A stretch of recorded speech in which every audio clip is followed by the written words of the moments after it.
Well, how about this for a great-looking weather photo to get the day started with? Susan McDaniel snapping this shot, looking back towards the mountains from the east side of the mountain chain yesterday, capturing our summer sunset. What happened yesterday was, well, we had some high-level moisture come in, tried to rain, didn't reach the ground, but it did create some pretty strong winds and a beautiful sunset. And wouldn't you know it, it's happening all over again out there around the Albuquerque metro area. You can see where the clouds are starting to kind of fill in. We'll zoom in on that here in a moment. First of all, we'll take our chances and see what's going on around the state with some of those deteriorating showers overhead. We're getting some gusty winds now. We've had wind gusts up to near 50 miles per hour in parts of Albuquerque. Those wind gusts have backed off to 31 miles per hour right now. But notice the trend. Conditions are kind of gusty out there around most of the state, and it's that gusty wind that is helping to kind of cool things down just a little bit. We're 93 in Albuquerque, 94 in Santa Fe. And again, the wind is being created because of rain that's coming from the clouds. I know it's not wet down at ground level. All that rain's evaporating, but evaporation's a cooling process,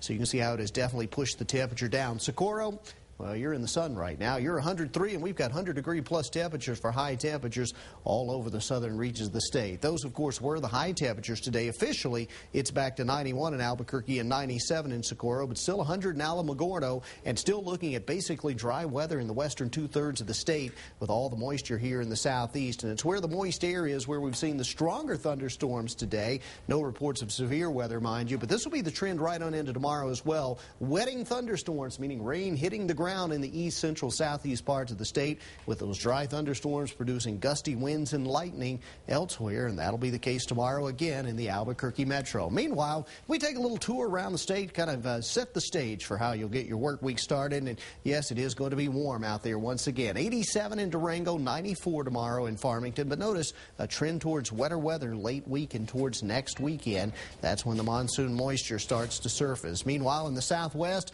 another sizzler, despite the fact that a few of those dry thunder showers will form. Dimming, Lordsburg, TRC, Las Cruces, all expected at 100 degrees or better. And it looks like several 100-degree days across the southeastern quarter of the state. And we'll include Roswell once again. 3 more days of triple-digit heat in Roswell before afternoon thunderstorms take us back into the upper 90s. But most definitely a summer sizzle appears to be in the work for most of the state. In the northeast, we're looking for highs in the mid-90s tomorrow. Basically dry in that part of the state, but we will see a few of those spotty thunder showers back across the northern mountains tomorrow. Down into Santa Fe, highs going to reach 94 for the next couple of days and stay in the 90s despite the monsoon moisture, which will provide a few afternoon thunderstorms mid to latter part of next week. Similar stories for the East Mountains, where highs tomorrow will be low to mid 90s, and it looks like mid to upper 90s one more time across the metro. Some of those spot dry thunderstorms producing more wind than rain, although thunderstorms could produce actual rainfall for us starting Wednesday. All right. Into next week. All right.